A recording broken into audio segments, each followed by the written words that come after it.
ഇതൊക്കെ എന്ത്?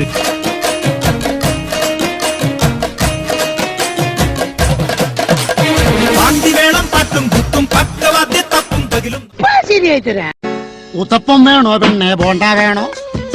ഇത്താക്കുചേട്ടൻ തന്ന പുട്ടു വേണോ? ഉത്തപ്പം വേണോ പിന്നെ ബോണ്ട വേണോ? കുടാവുതടി കുടാമുതടി കൊടുത്തി പെണ്ണേ, കുടത്തിന്റെ വില പറയടി. Dance master Vikram sir. ഇത്രക്ക് പോപ്പുലറായ എന്നെ കണ്ടിട്ട് മനസ്സിലായില്ലടാ ജാടത്തേണ്ടി.